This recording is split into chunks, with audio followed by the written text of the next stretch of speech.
Hey buddies, PotatoMcWhiskey here, and welcome to Let's Play Civilization 6 in the Gathering Storm expansion with the New Frontier Pass. Now just recently the game got some massive changes to it. All sorts of different kinds of strategies have been buffed and nerfed, and it's really a very different kind of game that we're looking to play right now. So this series is going to be me essentially relearning how to play and hopefully teaching you something about the game as I relearn how to play. Without further ado, let's just jump into it. Today we'll be playing Scotland, who is led by Robert the Bruce. We'll talk about his abilities a little bit later, but I wanted to play Scotland because amenities have received some changes, and Scotland is a civilization that gets some extra bonuses for having high amenities, so I thought it would be fun to maybe play around with that.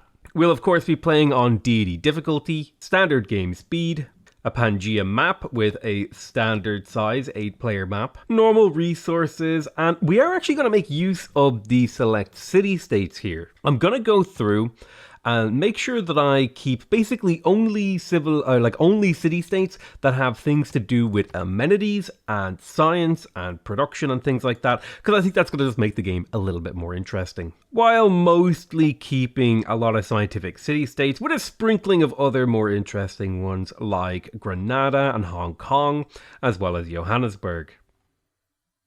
Did I say Johannesburg? I think it's Johannesburg. But otherwise, I'm going to be getting rid of things like Lahore.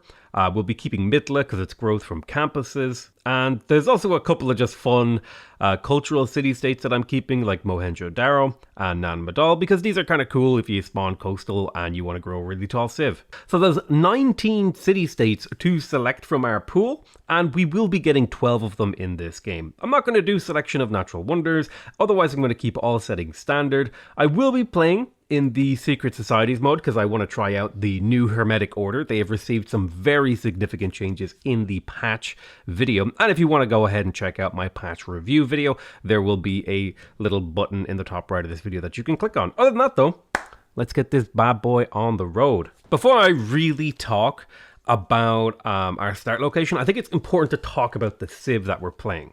So we are playing as Scotland, and that means our first ability is Bannockburn. That means we can declare a war of liberation after we have the defensive tactics civic. Defensive tactics is available in the classical era right after you get your government, your tier 1 government.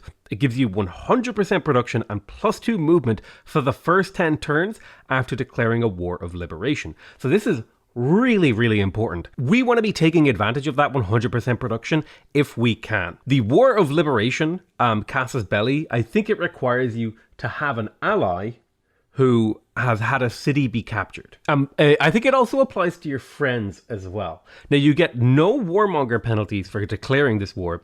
So this is essentially a way for us, if we play the diplomatic game correctly and sort of join in our allies and friends' wars, we can massively outproduce the AI. I think this is a kind of underlooked area of Scotland's abilities, and honestly I had completely forgotten they had this ability. But I've checked the wiki and all, and if you had asked me yesterday, oh, what are Scotland's ability, I would not have told you that this was one. I completely forgot this was a part of the Scottish civ. I'm actually in one of those weird places where I kind of feel like the world is trolling me and all of the data entries for this ability have been changed because I do not remember this ability at all. But anyway, the basic strategy that we're going to want to play around Bannockburn is try to make friends with people and then declare wars of liberation as often and as soon as possible. We want to be... weirdly enough, even though we're kind of a passive science civ, we want to be at war as much as possible, but specifically wars of liberations pretty much continuously this game. Now, Scottish Enlightenment is our second ability. That's an innate to the civilization. Happy cities receive an additional 5% science and 5% production. Happy cities generate +1 great scientist point per campus and +1 great engineer point per industrial zone. Ecstatic cities double all of these amounts. This means if we want to be taking advantage of this bonus, we would like to have ideally +3 amenities in all of our big important cities to take advantage of this. Now, if we want to take full advantage of this, we're going to need +5 amenities in every city, which is a really big ask. This ability tells me that things like entertainment complexes, and entertainment complexes increase the value of your theater squares. So those two things kind of have a place in my game, even though I'm going scientific. And especially things like trading with the AI, securing amenities from city-states, making sure that I have amenity cards plugged in. These are all going to be big parts of taking advantage of Scottish Enlightenment. Now, our unique unit is the Highlander, which is arguably the most useless part of Scotland's abilities. Highlanders just aren't very good. They're kind of just like, if you have a couple of scouts hanging around from the ancient era and you get into a war in sort of the mid-late game, Highlanders will be kind of okay at defending on hills. Really not something we should pay too much attention to. A unique improvement, the golf course, however, is really damn good, and it's for one very simple reason. It gives you +2 amenities and +2 gold. And the +2 amenities is the important part here, because that plays with Scottish Enlightenment. And don't forget that amenities and positive amenities themselves have been buffed in this patch. It used to be, if you had +3 amenities in the city, you would get a 5% bonus to all yields and a 15% bonus to growth. And now it's a 10% bonus to all yields. And then if you get up to +5 amenities, it's a 20% bonus. So if we combine high positive amenities with Scottish Enlightenment, we could be getting up to 30% more science, production, faith, culture, gold. All of these yields, we can be getting a massive boost to if we're playing Scotland. Which we are playing Scotland. You also get +1 culture if it's adjacent to a city centre district, and +1 culture if it's adjacent to an entertainment complex. Additional tourism housing as you advance through the civics and technology tree. Can be placed on desert hills, 1 per city. Yeah, so we can basically, this is basically +2 free amenities in every city that is not on desert, which is really damn nice. So overall, Scotland to me is a civilization that plays very, very hard into making really high quality individual cities, which aligns really well with other parts of the patch notes where having really high adjacency on your districts is now way more important, especially if you're going for some sort of science victory, which we will be doing as Scotland. You'll notice that our starting location is a little bit different, and I made that decision because I realized that it would be more fun to actually play on a Highlands map, but otherwise every other setting is essentially the same. This start location is actually a lot worse than the one that we had before, with the exception of the potential really high quality Petra here. To the point where actually rushing a Petra is going to be the defining strategy of this game.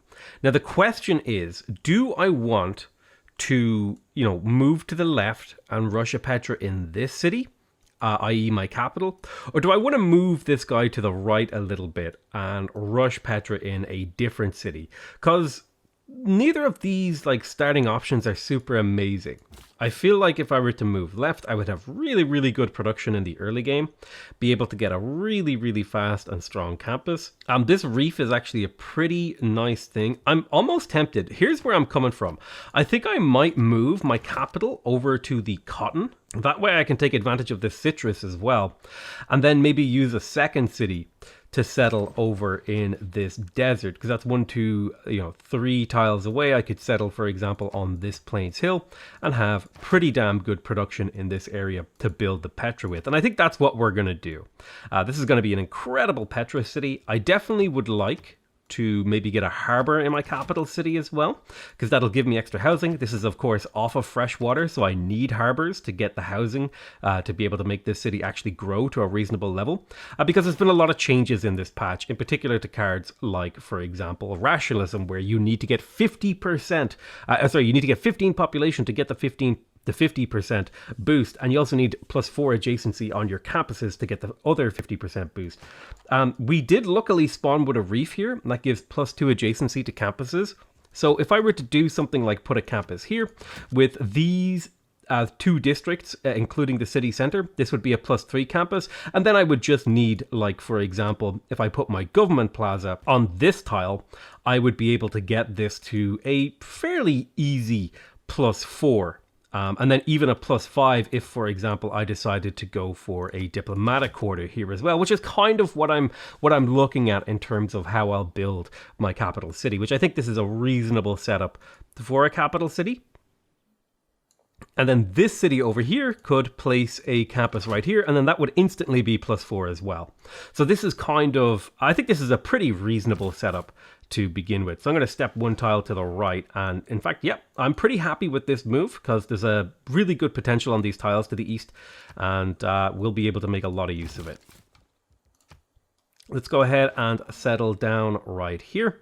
Kaboom! We settle on the cotton, which gives us an extra little bit of gold from that cotton, so we'll be able to purchase a builder pretty early into this game, or indeed purchase really, really good tiles a little bit sooner as well. So we'll have to be buying tiles, probably 1 to 2 tiles in the early game to really take advantage of this. I'm also going to get to work on a scout. The reason I want a scout is because we are playing with the Secret Societies mode, and we want to find a natural wonder to get access to the Hermetic Order. Opening technology here. I feel like we could make an irrigation play. If I were to put down 2 farms here, this would give me really, really good early game growth. And then a plantation on the citrus would give me really good early game growth and gold. So this is looking like a very strong growth and gold start. So I feel like something like pottery opener is pretty reasonable. Oh wow, we actually found Gobustan. And you know what's funny?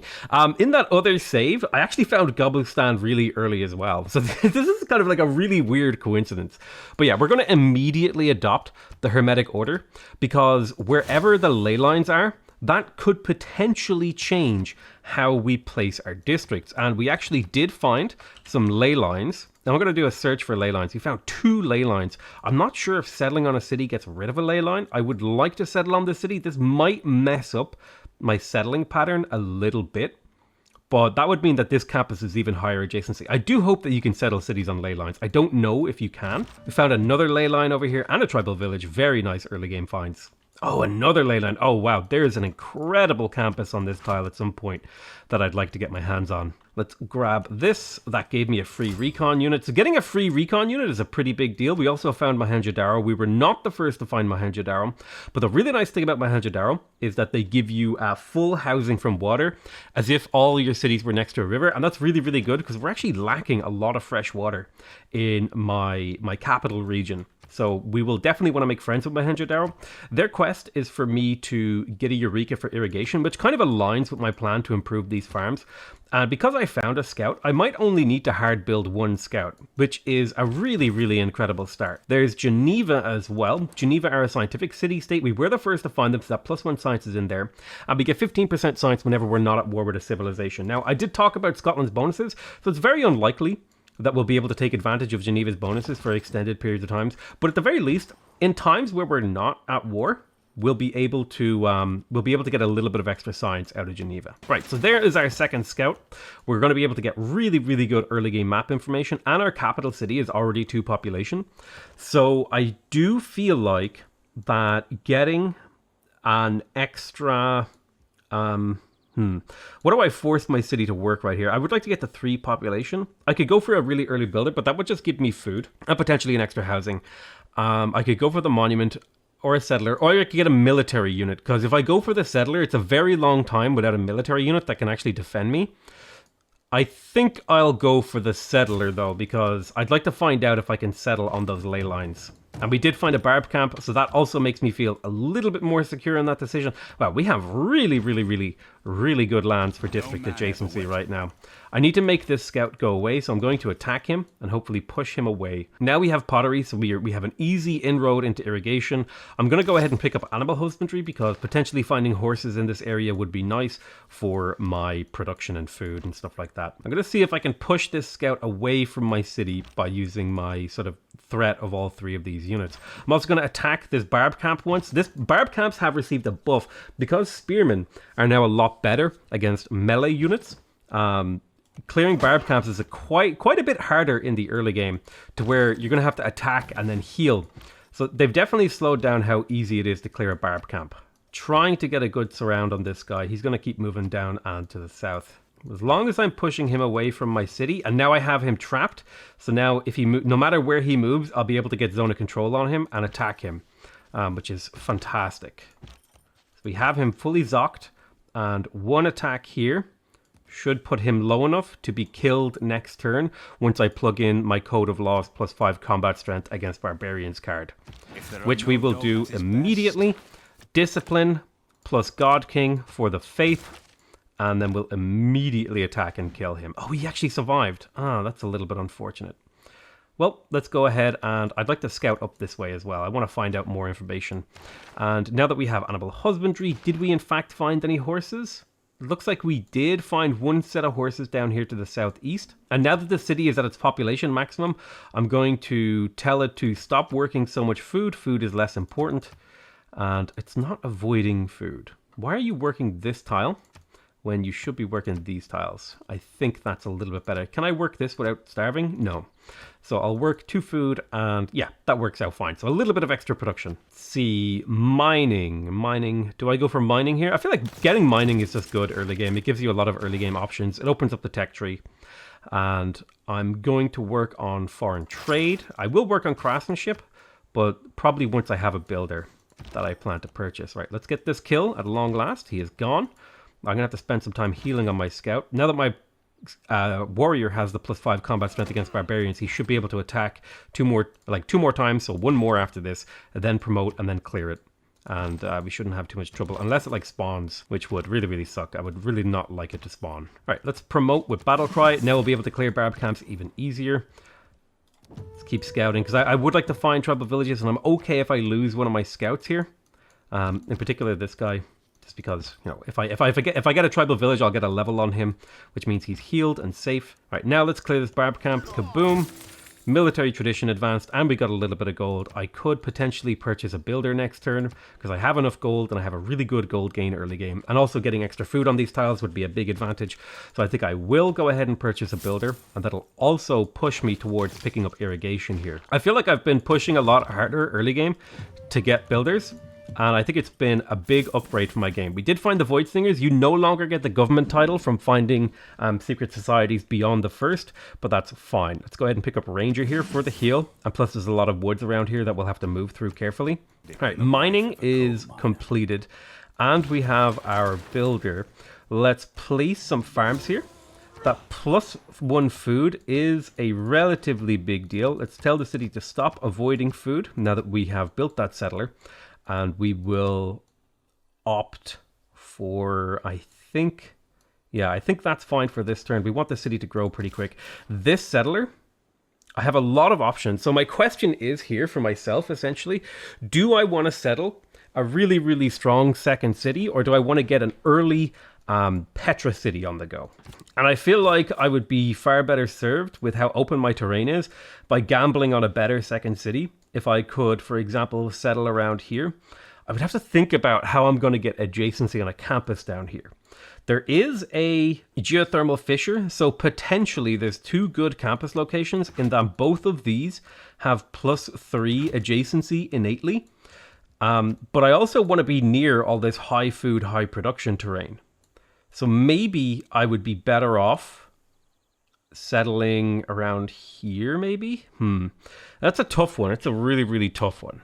If this is like a mountain alcove, I think that will push me further down this way. If this isn't a mountain alcove that I can get really high adjacency from, then it'll push me further up this way. The problem is this has a really good campus, but it has low quality land.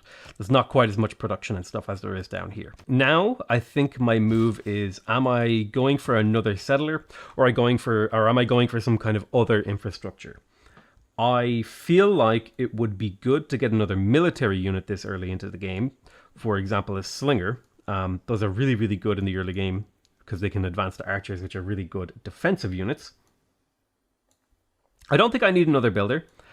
I think I would maybe be... Well, I would actually be served really well by a builder, but I could buy that in a reasonable amount of time because I have a really good gold income. So perhaps I just go second settler here. Although a monument would be a big deal because it would get me to political philosophy. The question is, do I have the room? Here's a question. Do I have the room to push for a ancestral hall game? Although I would like to go a slightly taller game, so I might do the other one anyway.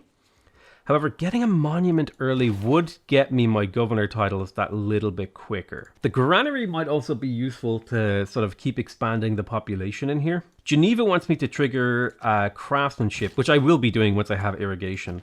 I think, man, this is a tough choice. I think getting the monument is a big deal. I think getting my government that little bit quicker even if it takes me 15 turns to research, is nice. Oh, there's +1 population. So that's going to change how I do things a little bit in terms of how I manage my city tiles in my capital. Okay, so this is an alcove, but it's a jungle alcove, which means now bronze working has a high priority for me. But that does mean I feel really, really comfortable settling in this direction. I'm getting a little bit closer to here.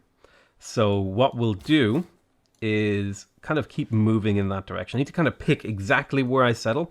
Ideally, I don't want to be more than 2 tiles away from here, because being 3 tiles makes it much harder to get access to this in terms of the amount of gold that it would cost to purchase. I definitely want to put a campus there because it's a +3, and I should be able to easily make that into a +4. In fact, if I keep these 2 jungle tiles here, it is a +4. And I think that tells me I'm either wanting to settle on this tile, or this tile. And I would ideally like to be as far away from the jungle as possible. I think I'll settle on the north side of the river just to kind of block off a bit of the land for myself. Yeah, I think that appeals to me. I'll settle here. This is a really, really good city. It's pretty much surrounded by high production tiles, so this city will be incredibly useful for me to produce all sorts of things. Let's go ahead and improve the maze as well. These tiles aren't amazing, but they're positive food tiles with a little bit of production and a little bit of gold. So these are really, really nice. We have another ley line in the north side of the map. Very nice. Could be potentially a city here with a good campus. We need to be looking for campuses with +4 adjacency if we want to do things efficiently. Or we want to be looking for cities really, really good population potential. I think that those are the 2 things that we really want to be looking for here in the very, very early game. I seem to have spawned on a bit of a sort of peninsula on my own, which has its advantages and disadvantages. Disadvantage is that, you know, I don't meet the AI as early as I would like to be able to start building relationships with them. But the advantage is, of course, that I don't have to deal with the AI kind of forward settling me, causing me problems. I probably should have added an extra couple of civs to this map. I forgot that the Highland map is very big and very open.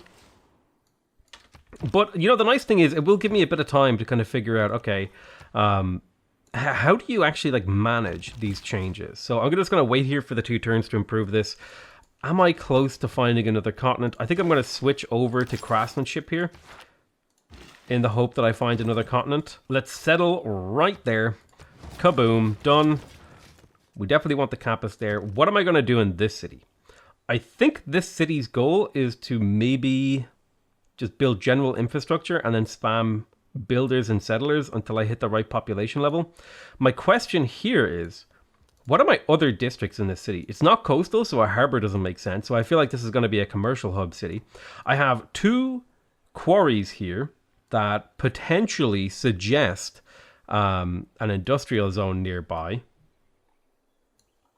So what if I were to do something like, for example, I put an aqueduct there and then an industrial zone there. I give up a couple of really, really good tiles, but I can't chop them instead now, and you sort of offload their productivity to later. Then what if a dam went here? And then that's nice. And then potentially any city I were to settle over here could take advantage of the dam and the river as well. So that's 2 of my districts. That gives this plus so much adjacency. All right. Then what if I were to put a commercial hub here? So that would be a +3 commercial hub, which is pretty good. Yeah, I'm liking this layout quite nicely. That's 1, 2, 3 districts, which is up to 7 population. The city will want a entertainment complex at some point, but I think that's a good core district setup for now. We'll probably want an entertainment complex in here to bring up the happiness, but I think I'm happy with this so far. I think we'll open with builders as well to improve these quarries, because that'll give me 2 food, 3 production tiles, which will make the city even way better. There's irrigation. Very happy about that. I think I'll be skipping hanging gardens, and I think my next settler will go here to prep for Petra. Now, getting Petra will require me to build 3 different types of specialty districts or get campuses early enough. And I think we'll go for getting campuses early enough to just get enough science there. Lovely. So we did find actually another continent to get the boost for foreign trade. I'm tempted to buy a trader, depending on if one of these guys wants a trade route in the next era. A barb camp spawned, so I'll start sending my warrior over here. And I think after this builder, I'll get myself a slinger to defend the city a little bit better. But I'm going to use this scout as a blocker for the the Barbarian scout, to keep him from getting too close to my cities while I continue to explore to the north. We have so much room to expand this game. I feel very, very secure and very, very happy. Oh, I did actually find another player. I found just the edge of his city. And it looks like it's Mansa Musa. Hello, Mansa Musa. Very, very nice to meet you. Now, the one problem I have with meeting Mansa Musa is that he's going to build a lot of holy sites and commercial hubs and compete with me for commercial hub stuff. I can get a relationship with him. I did send him a delegation.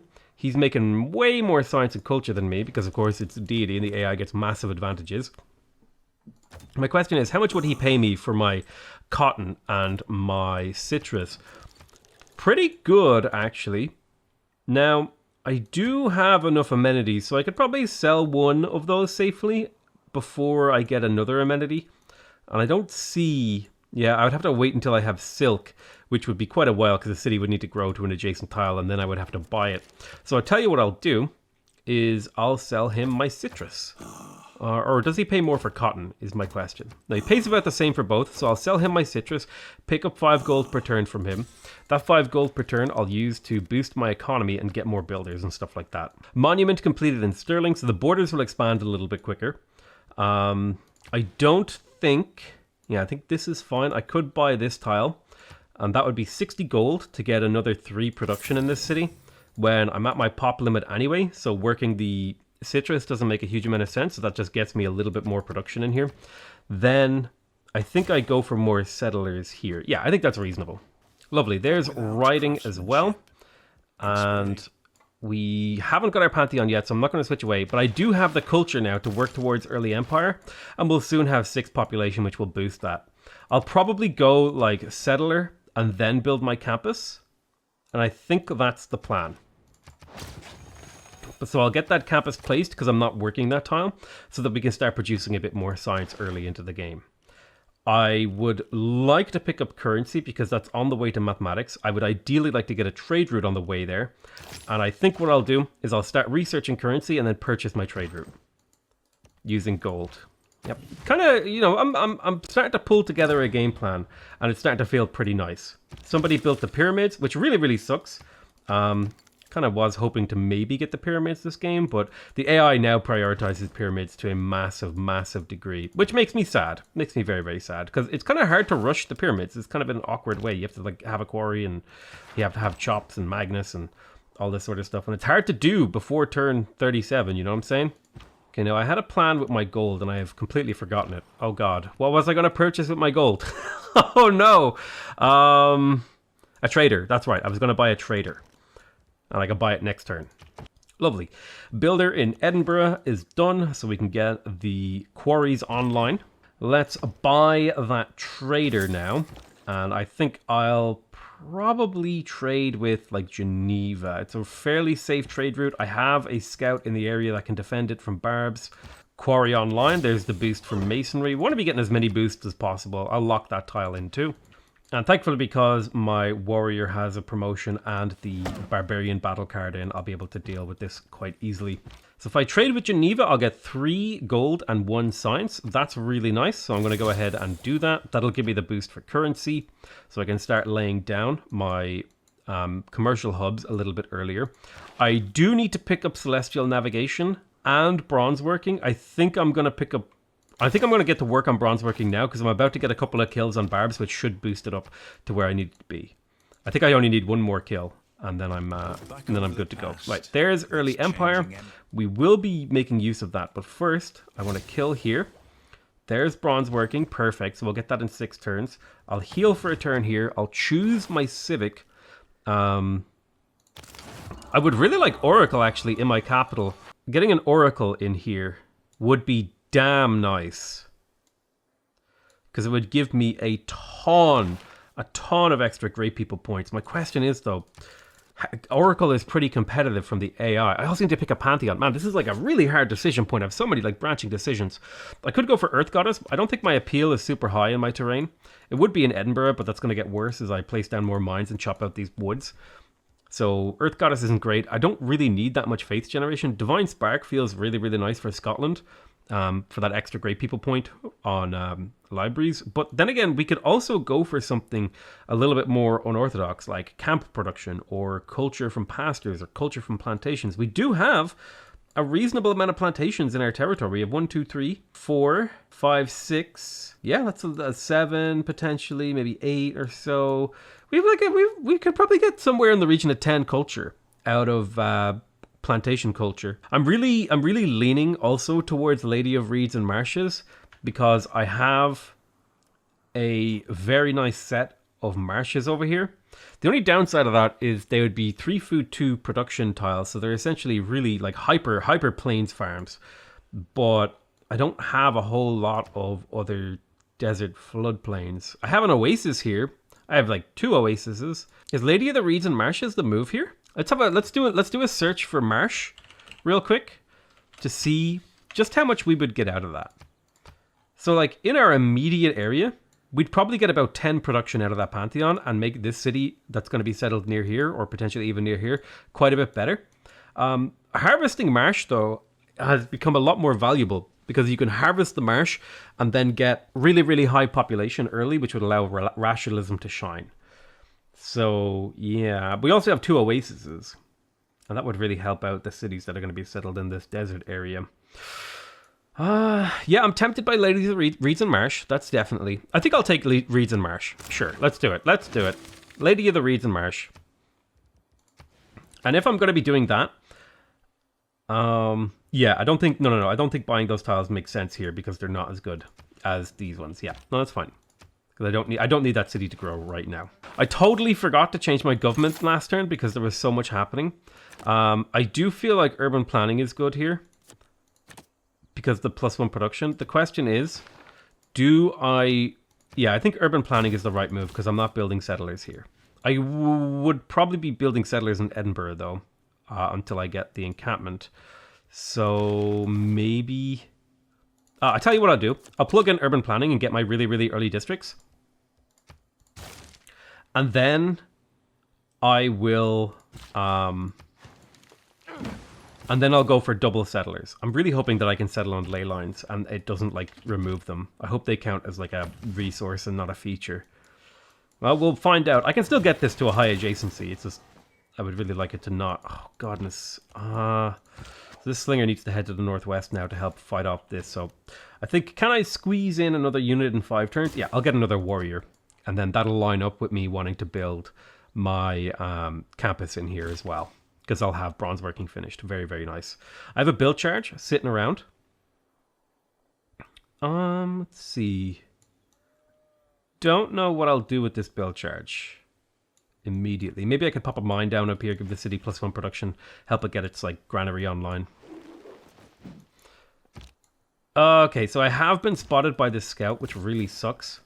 That means a lot of barbs are going to be coming from my northwest direction. I need to clear out this slinger. It's kind of slowing me down. I was hoping this slinger would be able to come down here and get the boost, but things just are not working out the way I'd hoped. Alright, let's clear out this barb camp, get our gold. We have 150 gold in the bank. Do I want to buy a tile? I think I want to buy this tile before it gets any more expensive when I research bronze working, because usually your cost to buy tiles goes up after you research a technology. So if I buy that a couple of turns early, I might save myself like 5 gold. Don't know what to do with this builder. Oh, I could have had him in position to chop there. Ah, that's what I should have done. I should have had him in position to chop. Okay, so small little optimization error there. I could have used this builder over here, had him in position, ready to chop. I had the time to do it, but I failed to do it. Looks like we've met Sweden, and I forgot to send her a delegation.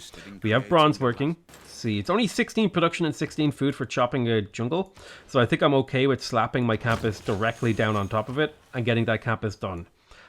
Because I'm already going to have so much science from this. So you actually can settle on a ley line, and it does not destroy it, it appears. That looks like the ley line still exists, which is very cool. I think in Roxborough, I will immediately place the campus and then delete that pin because it's a +4 campus. If I get my campuses up really early, then I'm going to be in great shape this game. My military has expanded a little bit. I've got 2 warriors, 2 scouts, and a slinger. But should be enough military to keep me safe for the next 10, 20 turns before I might need to build some more. And I'm also getting tech at a really, really high pace. We'll be able to get mathematics once all these campuses are finished. Okay, we're meeting a lot of people now. Looks like everyone has basically found me. I'm not seeing any loyalty pressure on the map, which is good news. It's good news that we don't see that loyalty pressure. I think I go for free inquiry here. I do plan to build libraries this era. Someone has already taken Hypatia, which really sucks. Oh, that could be Korea. Ugh. I really hope that's not Korea in my game, because it feels like Korea is just going to be absolutely stealing all of my great people. We're beating more city-states. We're getting boosts to things. We managed to get our campus in our capital. We're now making really nice science. Now that we have state workforce, I have 2 governor titles available and I feel a little bit more comfortable spending them. I really have begun to start to like Liang earlier into the game because she can spam builders and also potentially even the fishery spam that can be done. Although I would like to have like 2 to 3 coastal resources if I'm going to do a Liang fishery spam game.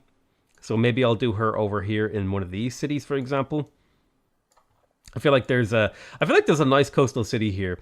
If I were to, maybe if I settled here, harbored here, mausoleum here. I think mausoleum can be built on hills. Yeah, it looks like mausoleum can in fact be built on hills. It just needs to be adjacent to a harbor. I don't know, I'm kind of struggling to make exact decisions here. Now I could go for my library to get my extra great people points and extra science. How am I doing scientifically? I'm a little bit behind the AI. So I feel like short-term gains here kind of outweigh other things. And maybe I wait for political philosophy. Although I need to get my capital. I need to get my capital up in population. So let's work high food tiles. And maybe I'll spend the gold to get that. Because I need to get it up to 4 population to place my government plaza. So I think what I will do, it'll take 4 turns to grow. I'll probably go like, yeah, I'll go builder, harvest. Yeah. Here's what I'll do, right? I've got a plan, right? We appoint Magnus, we put him in the capital. We appoint Pingala, and we put him in Edinburgh for now. This is like a little bit of extra science and culture. Magnus, in the 6 turns, once his builder is completed, he'll walk over here. I'll be building a library. I'll chop out the library, then immediately begin work on a government plaza. I think that's the plan we do in that city. And that feels very reasonable and very, very functional to me. It's like it's not a crazy wild plan. It's a very safe and predictable plan. Right, so we have currency. We could potentially start placing our commercial hubs. I do think that the sooner I get Petra, the better. So I'm going to keep researching that. But I also want to pick up, I need to pretty much pick up Celestial Navigation immediately after that, because both of these cities are going to be very weak without harbors. All right, this is a really good turn for me. I get my 3 era score from getting my +4 campus in Edinburgh. And I have my builder in Stirling who's going to start walking over here. Magnus is established. I can work on the library. The second that this is chopped, I'll be able to place down my government plaza, get even higher adjacency on this campus. My science is looking much healthier now. I'm on par with India and a little bit behind Christina, but I am building 2 more campus, or 1 more campus with a really high adjacency. Since Pingala is established in this city, Monument has a really high value for me in here. And it only takes 6 turns to do, which would line up pretty nicely with me getting political philosophy. Then I can plug in the settler production card and use this city to help me produce settlers. So that's kind of like the operation I'm working on right now. I'm also trying to spread my units out to prevent any barb camp spawning like too close to me. We found India's land. Let's see if he will do a mutual open borders and pay me a little bit. He will. He'll give me 7 gold for mutual open borders.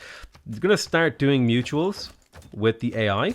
To secure a little bit of extra value for myself in the form of them providing me with a little bit of gold for it, but also the relationship boost.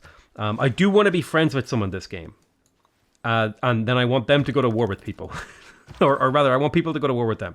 So ideally, I want to be friends with someone, pacifist, who's next to a warmonger, and then just have that warmonger bully them the entire game while I pretend to help. That feels like every game of Civ 6 I've ever played in multiplayer. Right, so we're in position now. This tile is owned by my capital city. This will produce 54 production, which will just about finish that library in a single turn. Yeah, 2 turns. Now I can place the government plaza right here. That'll give me extra adjacency on both of these campuses that I'm working on. And the library will be done in 2 turns. And then we can get to work on the government plaza, start getting our governor titles rolling, getting our government buildings rolling. Very, very happy with that so far. My question is, am I also harvesting another tile in this city? And I could harvest this to get my government plaza a few turns sooner and then work on other stuff. I'm kind of tempted by it because I'm getting a ton of production and growth from other tiles. That said, maybe it would be an advantage for me to do that and purchase a granary and then continue to grow the city. Yeah, I like the purchase the granary play. Move him to here, chop this tile, purchase a granary, force the city to continue to grow. Yeah. I'm liking how we're laying out things there. Two reasons I'm trying to scout the AI is I want to know more about what they're building, like if they're building wonders and stuff like that. And I also want to know more for trading with them and improving my relationship with them. We have the library in the capital now. Let's get to work on the government plaza. We're going to immediately chop the government plaza to finish it. Then in one turn, I guess we can put a turn into like, I don't know. Maybe a turn into a campus research grant? Or a turn into a settler. Yeah, I think we'll put one turn into a settler here while we wait for this to flip over. In terms of what we want to do next, I feel like promoting Pingala with my next two government titles is really, really important to get that culture, especially the culture over here in Edinburgh. But I'll probably move him somewhere later. Machu Picchu has gone and it's turned 63. That's all right. We have political philosophy now. Now, the government I want to go for, I'm generating a lot of great people points and I ideally want to be generating more as Scotland. I do plan to build a wonder though, so autocracy has its appeal and I only have to give up a card. Yeah, I think we go for Classical Republic here. We have districts in most of our cities that we have, so we'll get that +1 housing and +1 amenity, and we'll get the 15% great people points. So that all lines up really, really nicely. Now, in terms of what we're going to plug in, I'm amazed that I don't... Wait, where are all my cards? Shouldn't I have more cards? Did I accidentally... Oh, I accidentally put on the economic filter. I actually forgot that these filters are here. So I definitely want urban planning. I definitely want settler production. And then I'll eventually want Core V. But I think short term, it might be good. Well, I plan to use my gold to purchase a granary, so I don't need land surveyors. I would get +2 gold from caravanseries here. I don't have any really gold maintenance units. Maybe I just plug in Core V anyway. And then put in like charismatic leader to get extra envoys. I need to get my capital to 7 population. So that's partially why I'm looking at this granary purchase. Because if I can get to 7 population, I'll be able to generate a ton of envoys and make friends and stuff like that. Now let's cancel the settler in the capital and we'll get to work on the audience chamber. Because that's +1 amenity and +3 housing in cities with governors. And we plan to be taking advantage of that pretty much the entire game. Right, now that we have political philosophy, games and recreation has value. But especially so does feudalism. I'll want to lay out some places where I place farms. This has like a long-term farm potential. I'm not really sure. But you know what? I actually think I've done enough content from my first episode. I hope you guys enjoyed this video. I love you all very much. And I'll see you guys next time. I hope you guys are enjoying relearning the game. Bye-bye.